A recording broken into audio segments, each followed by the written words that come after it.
All right, so me and Mike both just got done watching Mortal Kombat Annihilation. Man, it is bad as I remember it being. Movies like this are the reason why we started 0 stars. Yeah. There. Before we get into it, first, the synopsis. Every generation, a portal opens up between the outer world and Earth. Emperor Shao Kahn, played by Brian Thompson, ruler of the mythical outer world, pounces the moment the portal reopens and slips through with his mighty warriors, intent on total domination and uniting the two worlds. However, he only has 7 days to complete his task. In the meantime, opposition grows and warriors, Sonya Blade, this time played by Sandra Hess, Jax, played by Lynn Red Williams, Katana, played by Talisa Soto, and Liu Kang, played by Robin Shao, get ready for war. Now, there's a lot, and I mean a lot, to make fun of, but let's start off with some positives. I think for starters, James Remar is a much better Raiden than the Highlander. Much, much better. I also forgot, Jax is recasted in this movie as well. Jax is in the first movie for like 2 minutes. Oh, yeah, that's right. I forgot about that. He's with Sonya on the docks right before she gets on the ship. I will get, and then I don't know if I technically am going to call it a positive, but my God, I will give them the credit for going for the character limit in this movie. Yes. Because in the first one, you had Johnny, Lou, Sonya, Raiden, Scorpion, Sub-Zero, Goro, Shang Tsung. Reptile.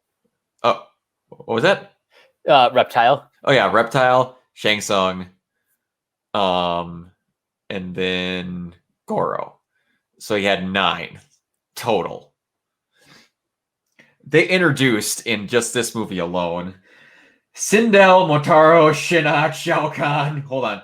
Sindel, Motaro, Shinnok, Shao Kahn, Rain, Ermac, Shiva, Smoke, Cyrax, Nightwolf, Jade, Melina, Baraka, and 2 Elder Gods. 50 new characters.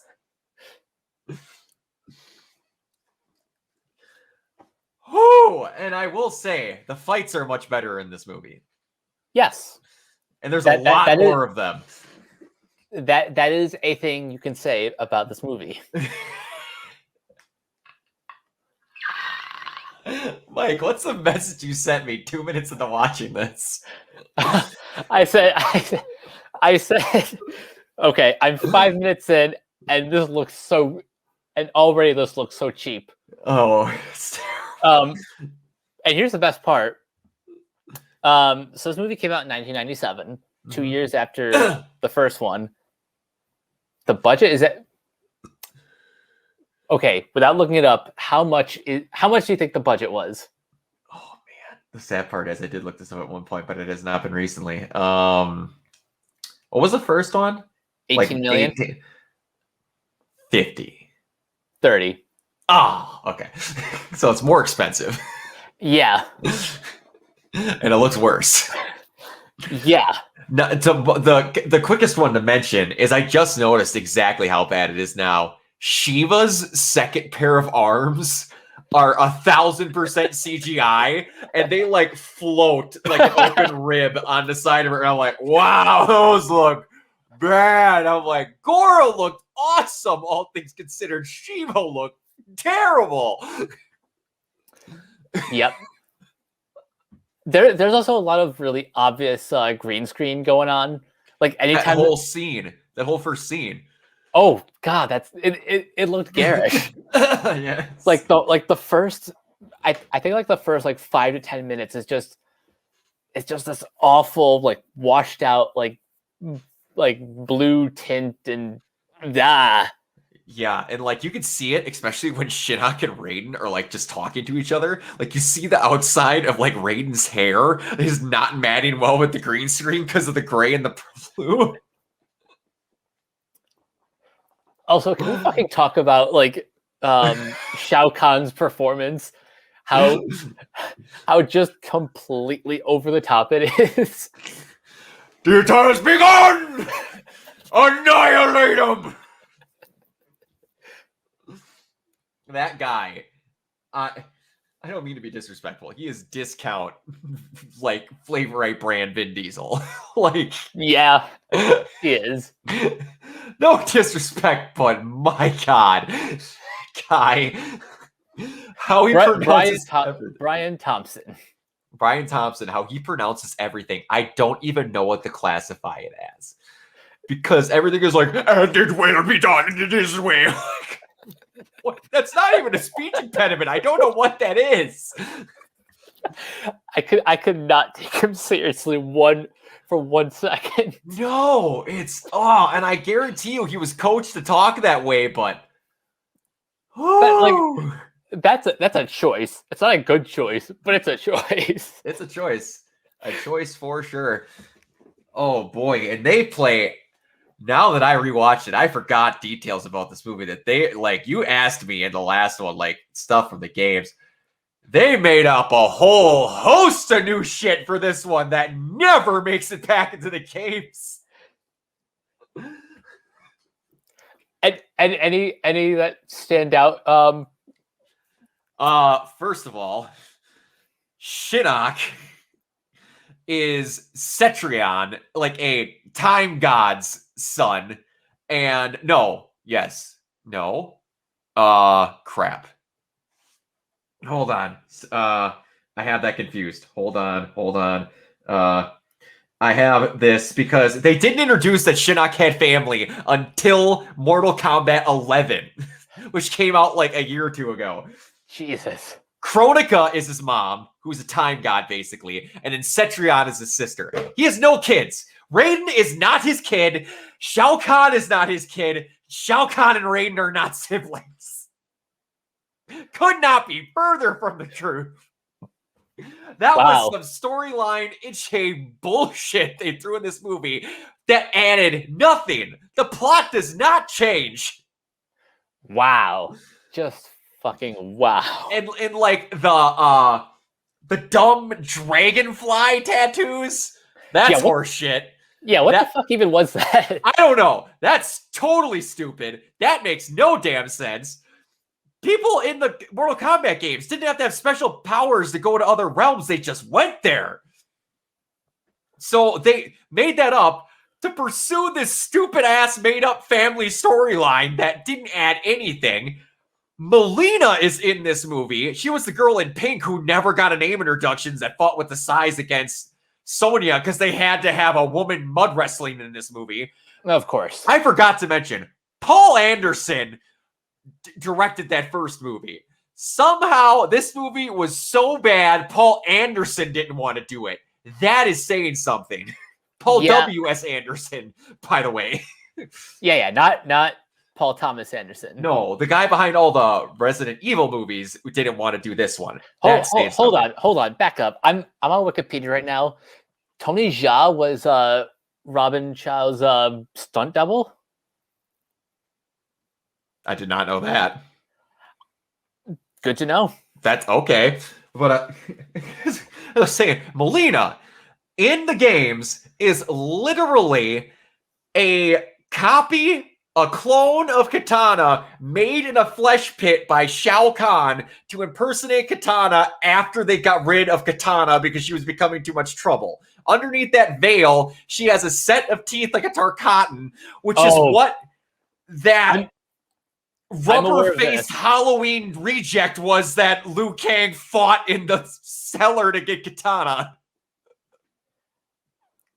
Good Lord, this movie is just... Oh! It is just all over the place. Oh, what else? like there is a part in the games where or I should say Shao Kahn disobeys the rules, and then like the Elder Gods punish him, but he kills Liu Kang to do it. Because like he cheated in Mortal Kombat, which he does every time because as soon as Liu and the crew get in, he can't do anything. Shinnok is an Elder God. That part is true. Like Sindel does get resurrected, but she gets this is a part that never even made sense in the games. She gets resurrected in Outworld, where it made some loophole to where they could keep the portals open and try and fight. So that whole rigmarole that never made sense in the games is put in here. And like initially Sindel got killed or assassinated. Shiva was supposed to be her guard, so that's still true. And then Shao Kahn took Kitana as his daughter so that like she wouldn't get killed.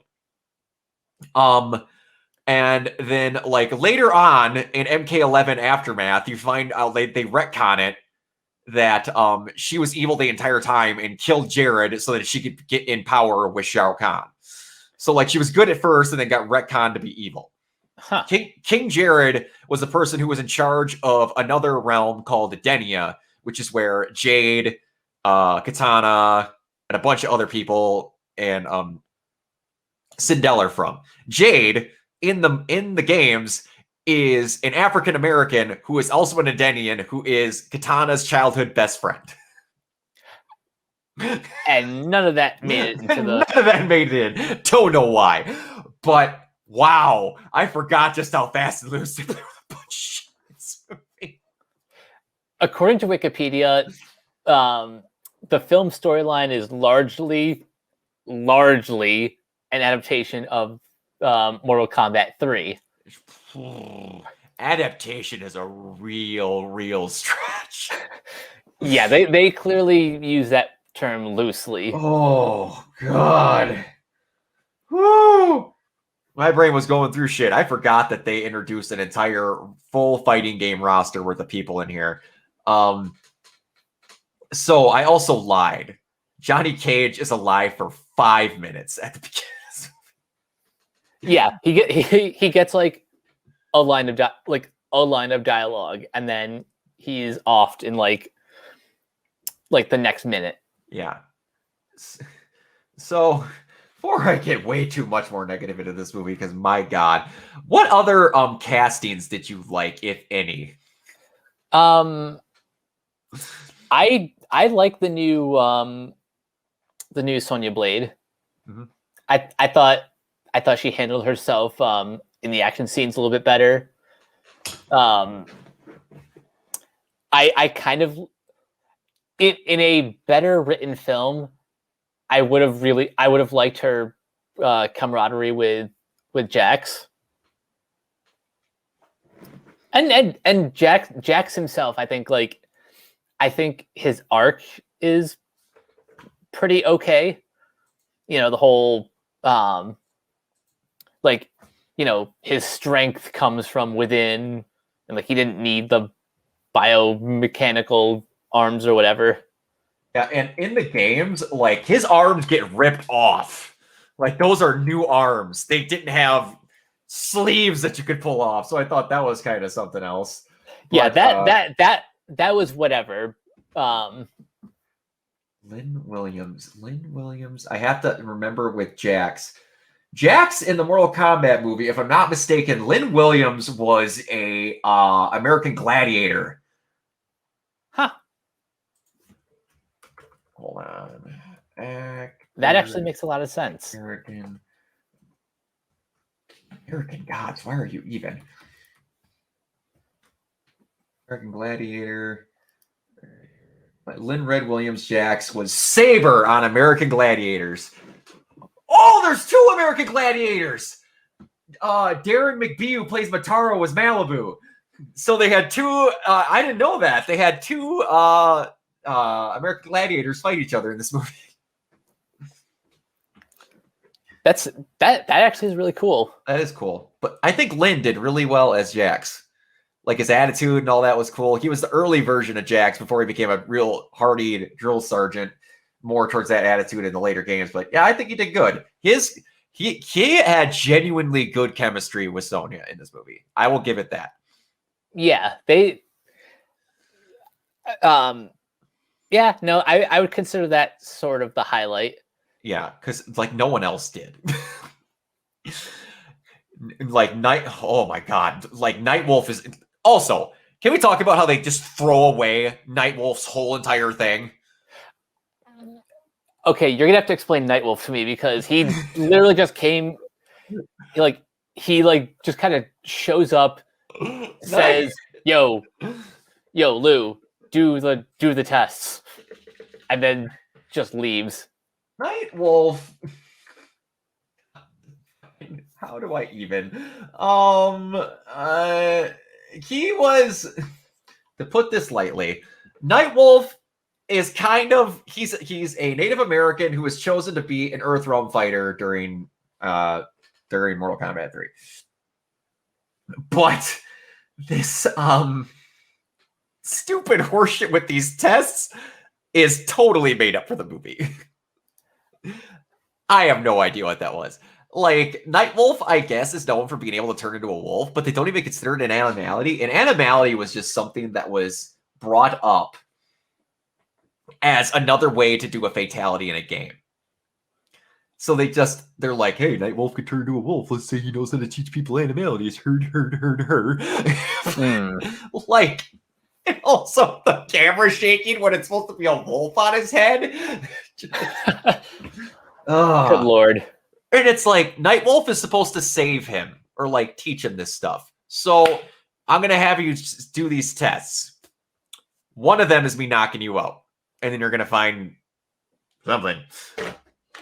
He just lets Jade find him and take him away. He just walked off. That's it. He's done with the movie. He's just gone. It's just so stupid. And he just gets his animality because he got real mad. He hulked out his animality. It's so fucking dumb. It's so fucking dumb. And Jade is just in the middle of the desert, just found him and knew right where it's like, this is one of Nightwolf's tests. Yes. That is the thing I was going to tell you. Nightwolf's test. Yes. I don't sound suspicious. I tried to have sex with you the second you woke up. It's okay. Let's just forget about Katana.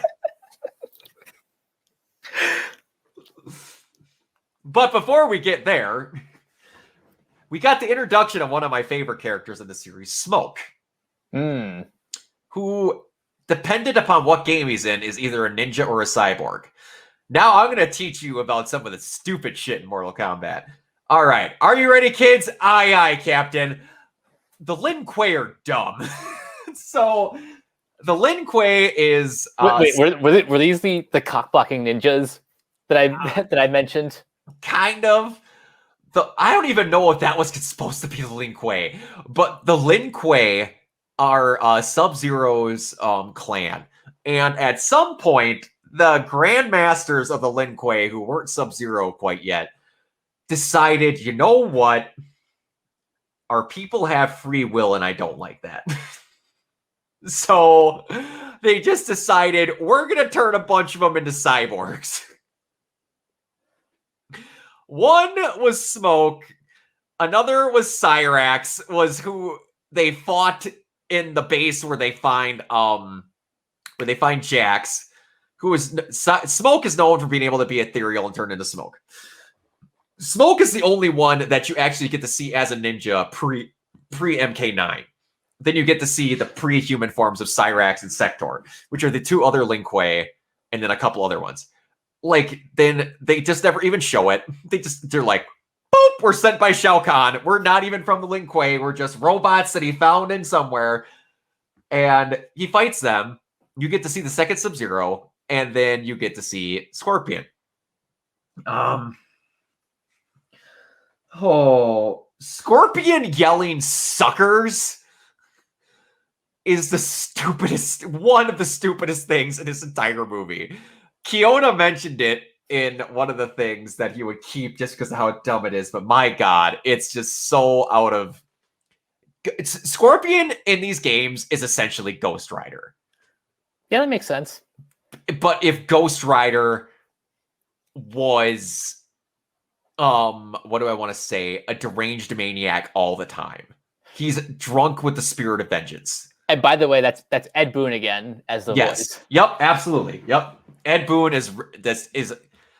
I wish I could pull off what that guy does. And Ed Boon looks like the nicest man on the planet, but he pulls off that out of nowhere. Also, my God, I never noticed it till now. When Scorpion and Sub-Zero are fighting and he knocks Sub-Zero over, and then Liu Kang does that stupid dumb flip over the chasm to go get him, when he lands, you know how when they cut back to Sonya or cut back to Katana, Scorpion grabs her and teleports out? Yeah. If you go back and watch this, and you don't need to, but if you go back and watch it, when Liu Kang does the flip and he lands, Scorpion's already standing behind her, waiting to do his part. Oh, wow. I never realized it or saw it till this time, but holy shit, did it stick out like a sore thumb. Yeah, that's pretty bad. Oh. This movie. I fucking hate this movie. A lot of the times as I was watching this movie, I was just kind of like I was just kind of laughing at the absurdity of, well, all of it. Oh, Mike, hey, by the way, also, going back to the stupidity that is Nightwolf in this movie, you like how, okay, that if you know who I am, then you know that I won Mortal Kombat. And Nightwolf's exact response is, the tournament had rules. This doesn't. Fuck you, that first tournament had rules. No, it didn't. The only rule in that tournament was don't die. Don't die. And then you might count as a tournament win. I don't know. Well, yeah, whatever that means. I'm kidnapping Sonya. Oh no, Goro's dead.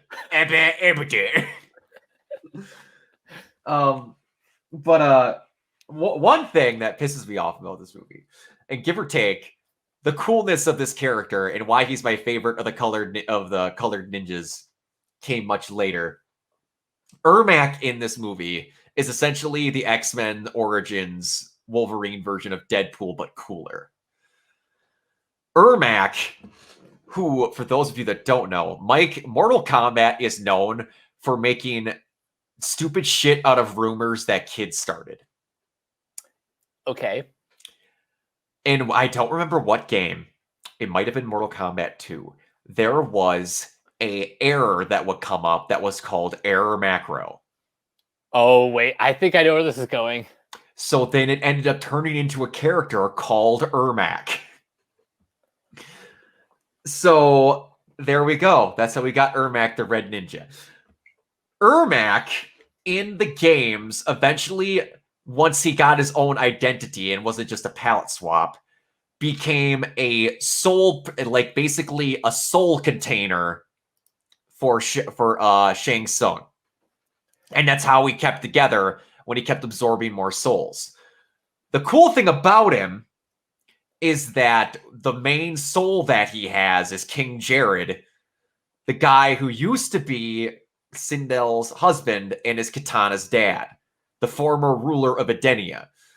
So the maiden badass soul that is in charge of piloting Ermac is King Jared, the former ruler that Shao Kahn took over. So basically, they dumped him into an evil body, made him look like a space wizard, and then, like, just started over. I'm going to see if I can pull up. Hold on.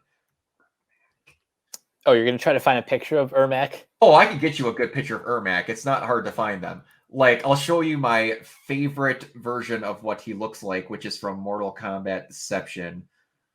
Here we go. We're gonna share screen. Go up to there.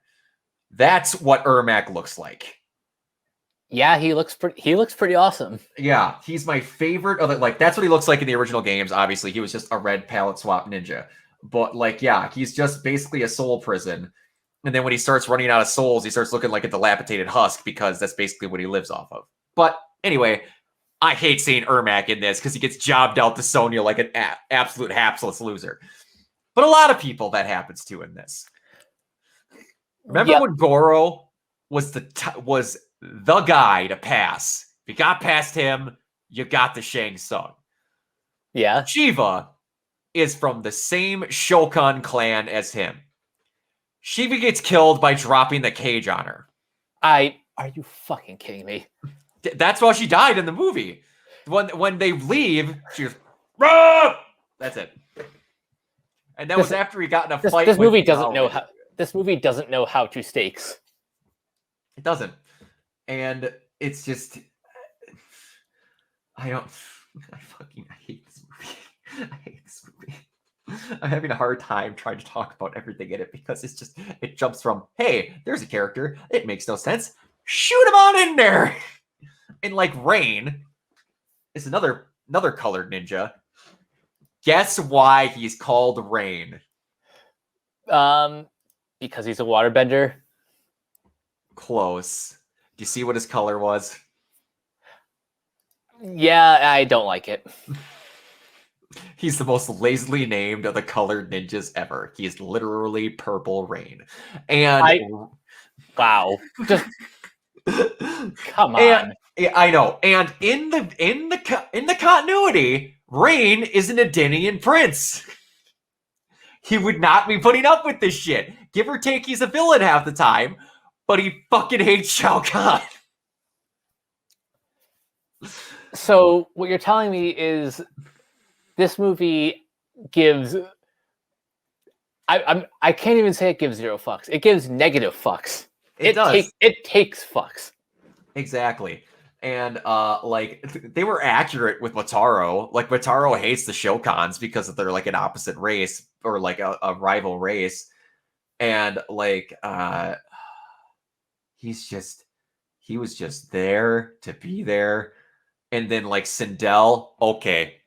Also, by God, before we get away from that, Sindel in this movie has one of the worst, and this is not hyperbole, I mean this, has one of the worst line reads in a movie in cinema history. Which one? One of the very first lines she says, "Too bad you will die." Oh. Yeah, that's all from the first 5-10 minutes. Mm-hmm. Yeah, that's your introduction to one of the most badass women in fighting games. Is that? And then she's just useless for the rest of it. She pisses off the Elder Gods by crashing a canyon, and that's it. And she sets one of the most pointless... They were supposed to fall into a trap when they all followed Jade to that place. The trap was, I'm going to be about as lethal as the sisters from Hocus Pocus, spin around in a circle and then leave. Oh, God. Yeah, none of that plan worked at all. No, it didn't. And it's like... They infer that the entire time that the Elder Gods just aren't noticing what they're doing. Like, Shinnok says like 5 times, if the Elder Gods learn of our plan. Idiot. There's no way they don't know what you're doing. Yeah, from what I understand, these villains are incompetent. They really can't do anything without the Elder Gods finding out. Yep, because like the point in Mortal Kombat and the Elder Gods are borderline useless in the Mortal Kombat games because every time you hear the Elder Gods, it's Raiden being upset about something that should just be solved by them, but they don't feel like doing it. But like in this one, it actively shows that they're paying attention and will do something if it goes wrong. And we'll get to it at the end with the worst CGI I've seen in anything ever. Hold on, before we go any further, yeah, it's from what I understand, in this movie is when Raiden becomes an Elder God, but is that true in the games that like has Raiden always been an Elder God? It depends on what continuity and what you're doing, because like Raiden is just a god of thunder. He's not like an elder god. He is what they call, like, I want to say a demigod, basically. It's like him and Fujin are the only other. I was supposed to mention Cetrion, but Cetrion's an elder god too, so she doesn't count. Basically, him and Fujin, who's the god of wind, are the only ones that get mentioned as gods that aren't elder gods. And again, depending on what game you play, he becomes an elder god. He becomes disgraced by the gods and loses his power. He becomes drunk off of something in a Jinsei. Like, Raiden has a different plot every game, and 9 times out of 10, it's him screwing things up for everyone else because he just doesn't know how to not be doing something. If he just shut up and stayed away half the time, Raiden wouldn't ruin half the games. Like, Mortal Kombat 9 and up is Raiden screwing everything up for everyone else. But yeah, that's kind of not how it is in the games. Like, again, it depends on what you follow and all the arcade mode endings. There's 1,000 different ways all these games go if you listen to the arcade mode endings, which is a different ending for each and every person. Like Shang Tsung basically becomes Emperor Joker at one point in one of the arcade mode endings for or the ultimate end, the bad ending for 11. Like, if I'm thinking of Emperor Joker correctly, that's the one where he steals Mitsapitlik. I can't say it. Mixaspitlik's powers somehow, and then like kills Batman for like an eternity. It's like that pretty much.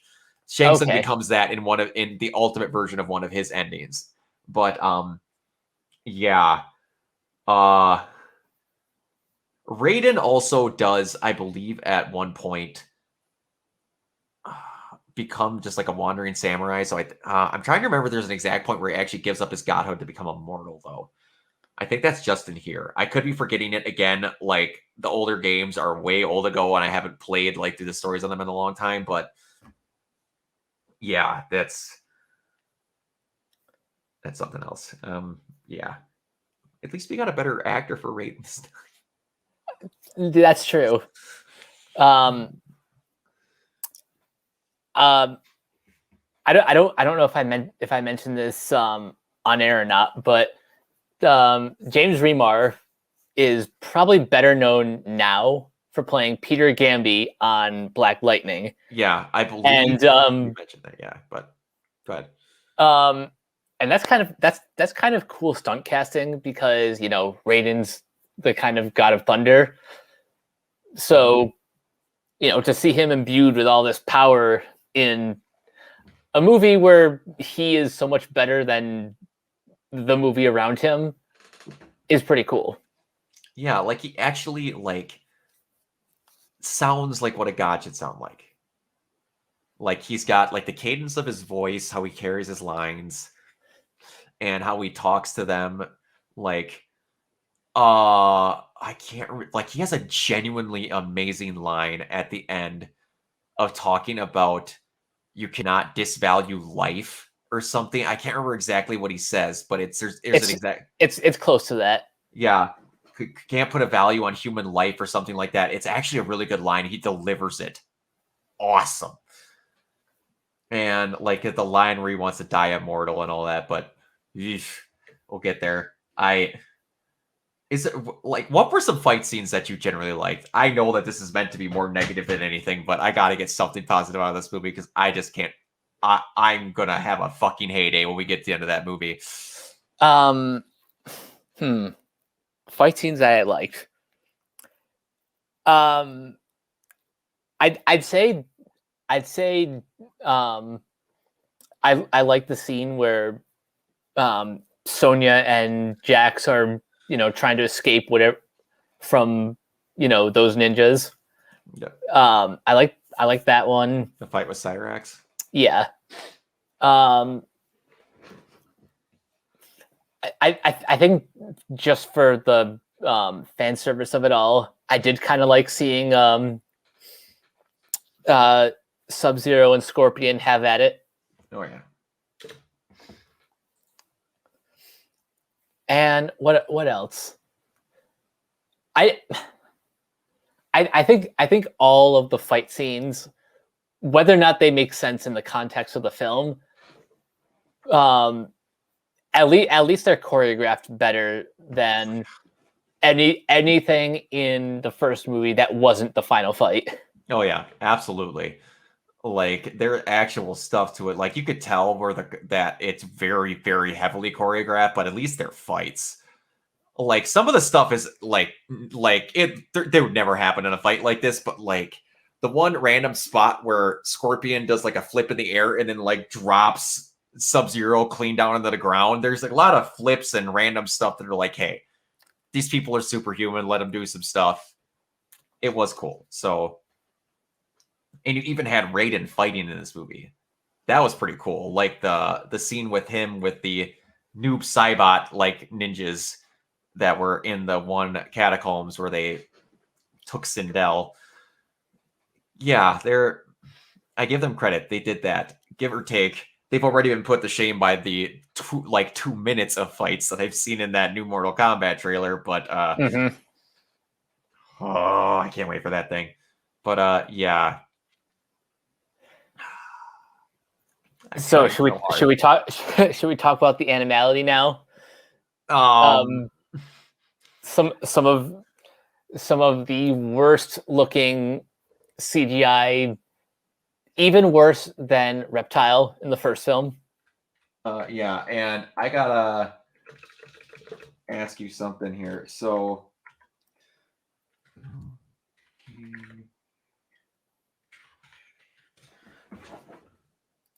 Liu Kang typically in most things turns into a dragon, which give or take he did do, and he does in the new Mortal Kombat trailer, which is nuts. I'm giddy about that.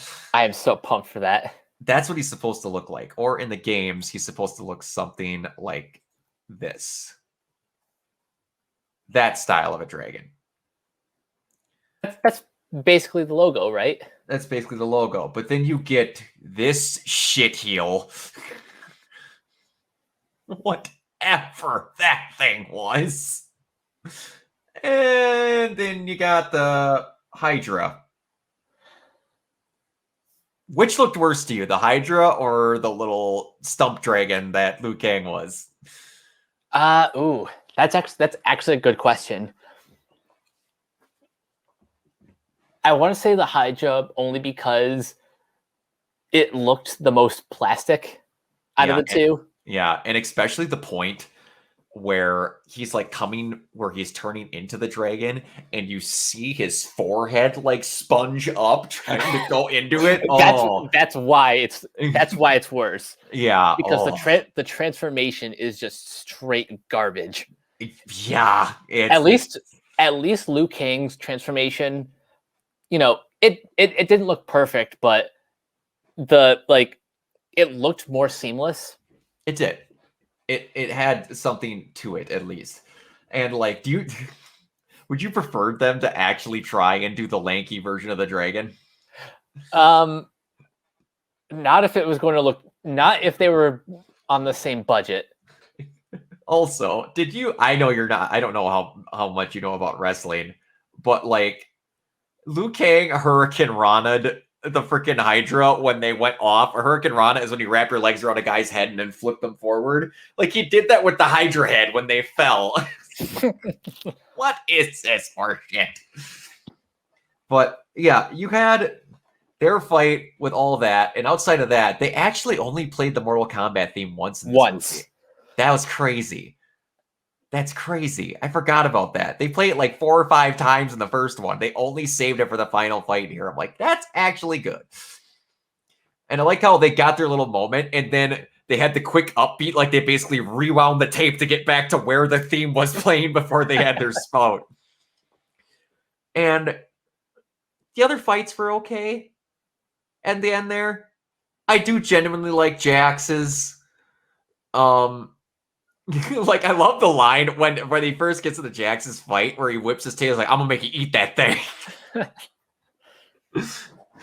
But yeah, taking the arms off and then beating the crap out of him that way was good. I think the forced Jax help thing was a little bit whatever for Sonya's need to ask others. I didn't love that. No, because she's been shown to be really able to take care of herself up until this point. Like, she won basically both the fights that she was in, helped Jax take care of Cyrax, which they got Sonya's kiss of death fatality in this movie. The kiss blow thing, that's actually in the game, so I was kind of cool with that. Oh, that's cool. But like, she finishes off Melina on her own. She took out most of the ninjas. She finished off Cyrax, and she needed help fighting Ermac, and I'm going to assume that was their version of Noob Saibot, who is basically just the black ninja who's a shadow. I don't know, but I can only assume that that was who that was. Yeah, because Noob Saibot is in like the same actor JJ Perry is playing Cyrax, Scorpion, and Noob Saibot. Oh, well, alrighty then. Then that was Noob. Okay, either that was Noob or those two random ninjas that looked exactly like Noob Saibot that Raiden fought was Noob. But I'm going to assume Noob was Ermac, or the guy that shadowed out of Ermac. That would make sense. And then that could, like, I get it was even all right, but that Sindel Katana fight was I didn't like it. It's one of those, just, it's the most, like, she does that axe kick. Oh no. Huh! Like, you choreographed it from 5 miles away. I knew you were gonna, like, ugh. Again, these are 90s fights, so you can't say much. Yeah, like, when did Jurassic Park come out? Jurassic Park was 93. 2 years before the first Mortal Kombat.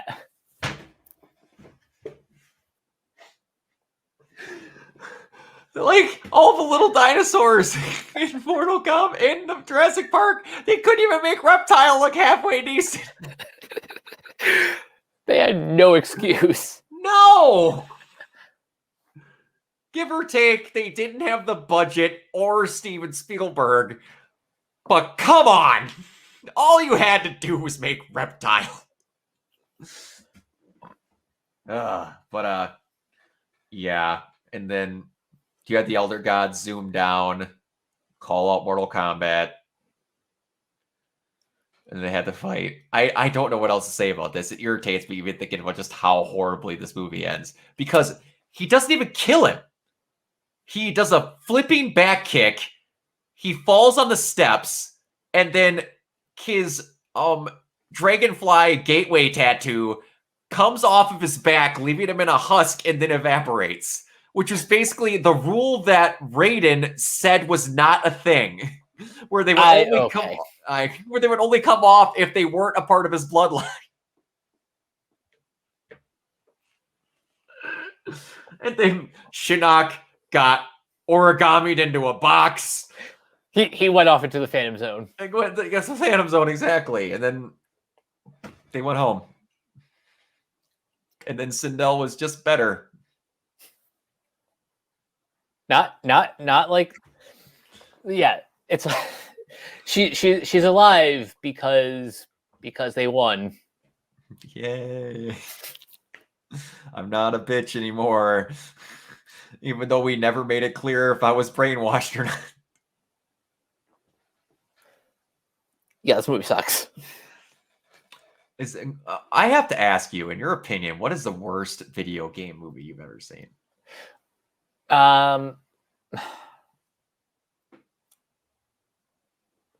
The worst video game movie I've seen,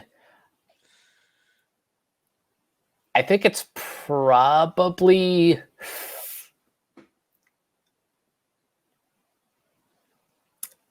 if I say it's one of Uwe Ball's movies, like I have my pick of the litter. Like Blood Rain. Oh, yeah, that's a comedy, but yeah, he's done a ton. Like, I'll say my most disappointing video game movie would be Assassin's Creed. Yeah, I would say so, because you had Marina Baccarin and wow, his name is escaping me. Magneto, Fassbender as your two leads. Like, how do you screw that up? I get it. You only have them go back in time for a sum total of about 30 minutes.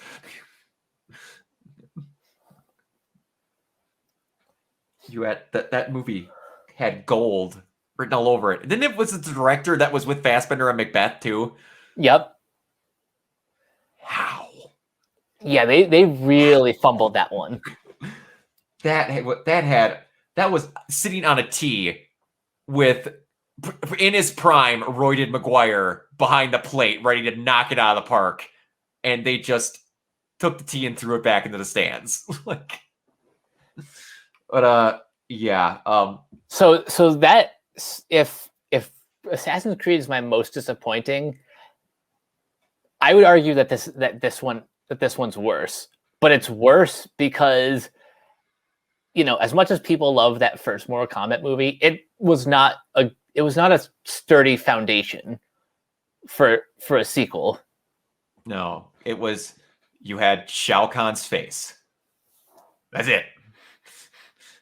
You had nothing. You didn't even have the floor built. It was just, and that's what you did with it. You killed off Johnny Cage right away. Arguably the best part of the first movie. Mm-hmm. But no, gotta be Liu Kang again. And no offense to Robin Shaw, I actually think he was better as Liu Kang in this movie, to be perfectly honest. But yeah, this is a. Do you think? Here's a question. Do you think that some random schmoes in these movies are going to turn out to be old Mortal Kombat actors? I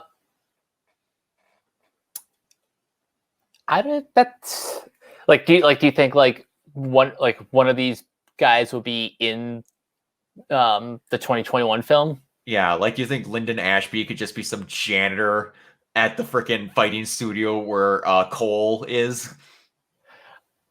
That'd be cool. It would be. Like, it would be pretty sweet. Or just one of the random Shaolin monks is Robin Shaw. Yeah, it would certainly be good for fans, like to see, even like even if they were like uncredited assassins, like that would still be pretty cool. Yeah, like if you got to see a current character murder the actor of the old character, I'd like that. And I can't think of his name again, but the guy who played Shang Tsung, I think it'd be really cool if you had the guy who's currently playing Shang Tsung like turn into him for a hot second. That'd be really awesome. That would be pretty cool. And you can't tell me, people, that he's not up for it, because he came back to mocap and voice Shang Tsung last year for Aftermath. Oh, really? Yep. They used that model of him in the actual continuity of the games to show that he was the original Shang Tsung trapped in like a time portal since the start. So wow. He mocapped him, they scanned his face in, and he voiced him, and he was awesome. And he said basically every line. It was fantastic. But who out of all of them, who would you like to see the most? I honestly would like to see Lyndon Ashby. Honestly, out of everyone, I think Robin Shaw needs to find some. There needs to be something for Robin Shaw. Yeah. And even if none of these actors actually end up in this Mortal Kombat movie, I think it's going to be successful. Oh yeah. That trailer broke records, didn't it? Yeah, it broke a couple. Yeah, for like the most views in a short amount of time. That movie's going to make gangbusters amount of money. Yeah, and if we weren't still in a pandemic, like it would probably be. It would probably make at least half a billion. Oh, absolutely. It would. I don't know if it would quite have Deadpool success, but it would be approaching Deadpool 2, I think, because people are chomping at the bit to have a good, bloody, violent video game movie. And this is the perfect time to release it in the time period of like Logan and Deadpool and among other. It's just The Boys, stuff like this is the perfect time to release it. And it's got a primarily Asian cast. That thing goes to Japan. Yep. You go make some money. And from what, again, that director has gone on and on about how he wanted people that could do the fights and how unless it's needed, there is no CGI. Yeah, like as just watching that trailer, the only really the only real CGI I noticed was like, you know, Sub-Zero's ice and, you know, Jack's getting his arms like sliced off. Are you?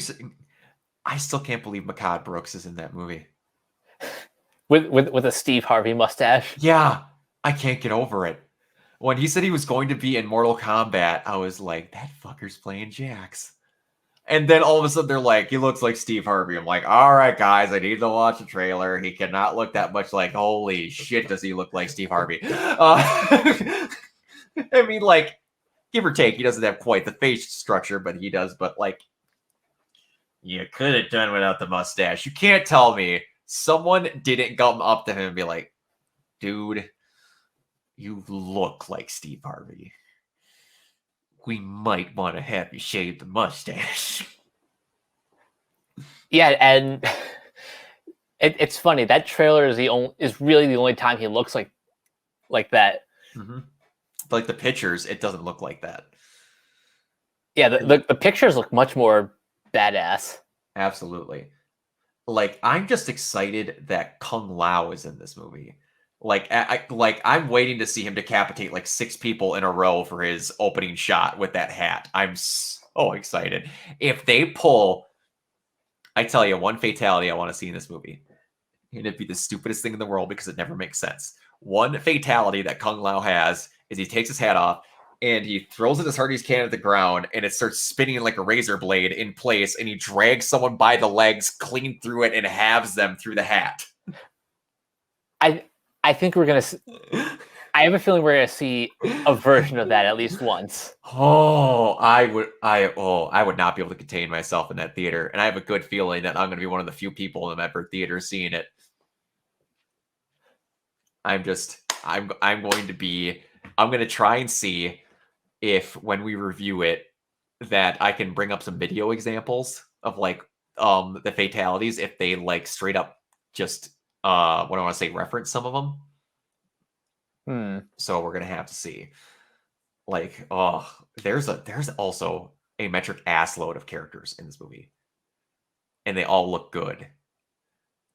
I can't wait. But yeah, we're talking about good things. Yeah, because I don't want to talk about this anymore. I think we said everything that we need to about Annihilation.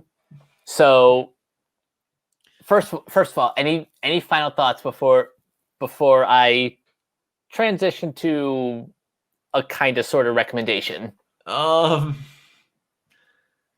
If you like Mortal Kombat, like Cyrax is cool in this movie, and like some other characters are, just watch the first one and then go watch Mortal Kombat. I want to say it's called Legacy. Yep. It was a web series that's shockingly really good. And the animated movie that came out recently. Oh, Scorpion's Revenge, I want to say. Yes. Yeah. That was actually going to be one of my recommendations. Go ahead. I actually haven't seen it yet. Cameron watched it and reviewed it last year. He said it was pretty decent. Like, it had the same sort of animation style as, all the DC direct-to-video films. Yeah. But that's for those definitely... who don't know, it's all that's under the WB banner for those that don't know. Right. Yeah. So I am definitely going to check that out before watching the movie. But my other recommendation, just as far as how well this series captures like R-rated violence, Invincible is There you go. is really good. This is the show that kind of led me to my thesis that I think Mortal Kombat would work better as a TV series, because you have like X amount of time to to go through like the entire tournament. Like say what's like the most amount of people you fight in the game? Like eight? I believe that ladder is 10. I could be mistaken, but I believe it's 10. Okay, so it's 8 or 10. So you can do like a 10 episode series, preferably animated, but live action works too. And each episode would be one of those fighters on the ladder. Yeah, and also it wouldn't even have to be that. Like, you could do like the games do, where it's not even a Mortal Kombat tournament. It's just like a villain shows up, and then he's got some cronies, and he has a plan to take over blank and blank, and then you have to follow them as they take the person out. They've come up with stories like that. Like, Mortal Kombat has gotten to be a masterpiece of you're watching a miniseries as you go through the campaign in those games. Right. So the possibilities are just endless. Absolutely. And like you said, if you did it animated, you get away with a lot of shit. There's more than enough Mortal Kombat characters to go around for a while, so. Exactly. Mm-hmm. Do not be afraid to kill them, because there's also always stupid ways to bring them back. And that in and of itself could be a storyline. Absolutely. And it is.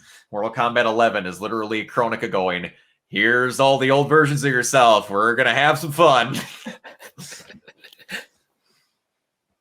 Lord. Yeah. But trying to think also, wow, if you want a good time, go look up, I want to say it's called Mortal Kombat Defenders of the Realm. It was the Mortal Kombat cartoon. I read about that a couple days ago, and I forgot that even existed. Yeah, there was a Mortal Kombat cartoon. There was a Street Fighter cartoon. There was a Tekken anime. There, like, almost all the classic ones had something back in the 90s. It was nuts. That Mortal Kombat one was dumb. That Mortal Kombat one, also, if I'm not mistaken, is where Quan Chi gets introduced, and then Quan Chi became one of the most important characters of Mortal Kombat history. By the way, there was a like a syndicated live action series. Yep, Conquest. Yep. It's bad. It's terrible. They reuse the same set like 5 times an episode. It's a random town square. It's terrible. If what we're trying to say is, if you want if you're chomping at the bit for the new Mortal Kombat movie and you want some things to watch, you've got options. You've definitely got options. But yeah, go watch Legacy. Honestly, like, Dan Southworth, one of my favorite people, plays Kenshi, who is one of the best Mortal Kombat characters to ever come out of the PS2 era of those games, which most of the characters were absolute dreck. But Kenshi's amazing, and he's played by a legit, actual trained, like, what I want to say, fighter who knows how to do the movements, and used to be a Power Ranger. Daniel Southworth. He's awesome. Oh, great. Another Power Rangers connection. Absolutely. Last thing I'll say before we sign off. Mortal Kombat Annihilation is more of a Power Rangers movie than even the first one. Yeah. Are you trying to say that you kind of got reminded of Lord Zed when you were looking at Shao Kahn? Yep. Oh my gosh, it was just terrible. I hate this movie. I love this movie, but I hate this movie. It's one of those movies I watch with people just to have them see what happened. They had a chance. This is what garbage looks like. It is. It's just, ugh. But yeah, there's more than what we could say about that. Me and Michael even if that new Mortal Kombat movie is just bad, it will be better than this. From the sheer quality of picture, it will be better. Mm-hmm. But I have a good feeling that this movie is going to be at least good, if Same. not great. Yeah. So they went out of their way to get actors that can actually do the roles. They look and fit the parts. It just looks like a live action adaptation of like the NetherRealm era. It does. And I can't wait. We need it. I need this in my life. I need a video game movie that I can go, damn it, they're not video game movies. They're movies that have video games in them. Whether they're bad or good is up to the freaking movie. And I need one to just knock it out of the park. And I think this is the one that's going to do it. Should have been Assassin's Creed and World of Warcraft. This is the one that's going to do it. I got faith. It's going to happen. It is. And then we'll be me and Mike will be doing a 0 hour about it. We'll have a thing on Renegade Pop Culture about it. There's going to be singing the praises of this thing, which I'm hoping is good. I got a lot of faith. All right, Mike, where can they find you? You guys can find me on Twitter at Captain K42. Check out all my quick thought reviews on letterboxd.com/CoachK42. Find me in all the various Facebook groups just at my name. You can check out Renegade Pop Culture on Facebook and Twitter at Ren Pop Culture. You can listen to all of our podcasts on Anchor, Spotify, Apple Podcasts, wherever you listen. And last but not least, everything can be found at renegadepopculture.com. Need an escape? So do we. Absolutely. And you could find me everywhere at Organoid Zero, streaming, YouTube. Yeah, and on the Renegade Pop Culture podcast every now and then. I'm mostly on the Renegade Arcade with Tyler and Kiona, so you'll see me there. And then the next time you see us, we will be reviewing a much, much better movie. So till then,